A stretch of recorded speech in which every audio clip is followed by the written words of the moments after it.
Indiana Jones. Olha, só de ouvir o nome a gente já pensa em chicote, chapéu empoeirado, aventura, né? Mas e se o maior herói de ação do cinema estivesse, na verdade, doente? E se cada uma daquelas perseguições fosse só o sintoma de uma condição espiritual bem profunda? Pois é, bora mergulhar nessa história. Se a gente parar para pensar, a pergunta que define o Indiana Jones é essa: por que ele nunca para? Porque ele está sempre correndo.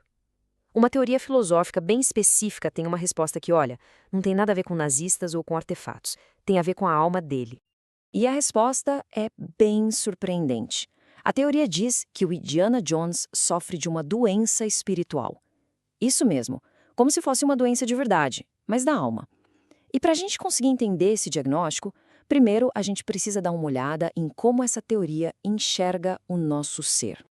Então, para não ficar uma coisa muito complicada, vamos usar uma analogia que todo mundo vai entender: cozinhar.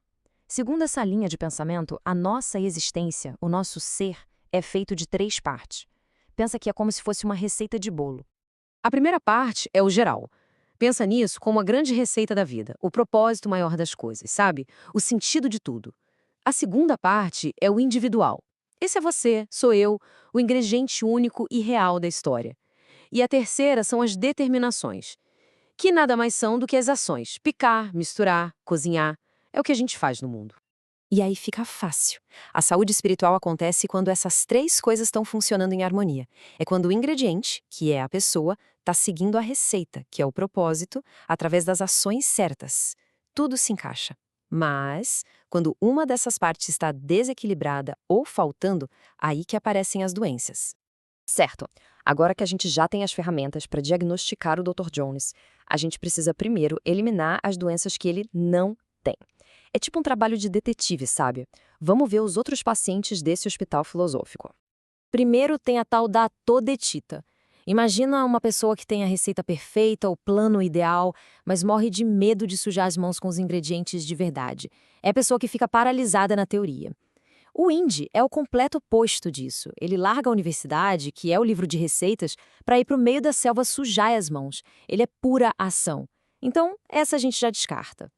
Depois vem a auretia. Essa aqui é a doença de quem acha que fazer qualquer coisa é inútil. É tipo um monge que vai para o deserto porque acha que nada no mundo vale a pena. De novo, né? Não tem nada a ver com Indiana Jones. Para ele, a ação é tudo. Ele age o tempo todo, quase que por impulso. Então, a auretia também não é.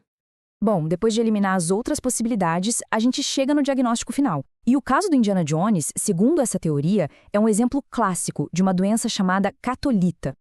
E o que seria essa tal de catolita?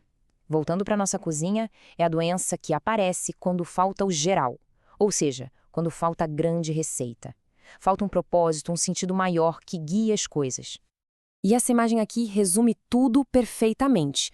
O paciente com catolitá tem um ingrediente que é ele mesmo e está sempre cozinhando, agindo, sem parar, de forma frenética, só que ele perdeu a receita. Ele está só misturando as coisas na doida, na esperança de que, por sorte, o caos vire um prato que faça algum sentido. O autor original coloca desse jeito: o paciente tenta fabricar um sentido para a própria vida, acumulando ações. Ele pensa que se correr mais, lutar mais, descobrir mais coisas, uma hora, no fim de tudo, a vida dele vai ter um significado. É como tentar construir uma casa com um monte de tijolos, mas sem a planta do arquiteto. E quando a gente olha os sintomas, nossa, parece que estão descrevendo o personagem. A falta de uma receita é só ver como ele busca objetos sagrados, mas trata todos como se fossem troféus, e não como algo que dá sentido. O hiperfoco nas ações, para ele, o fazer vem sempre antes do ser.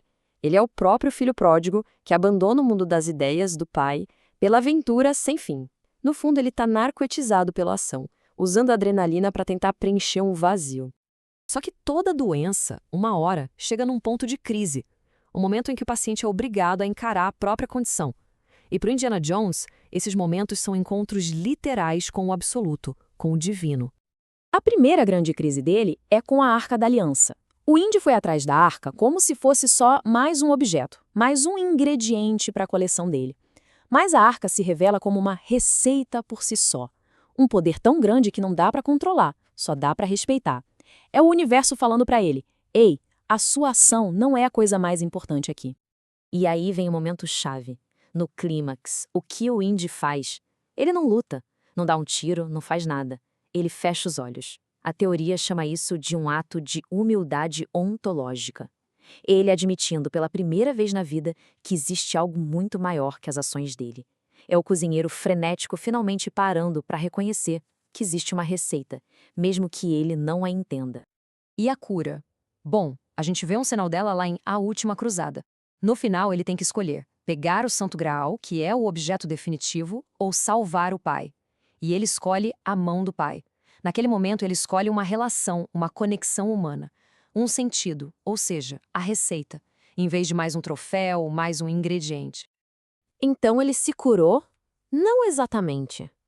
Essa teoria sugere que essas doenças espirituais são crônicas.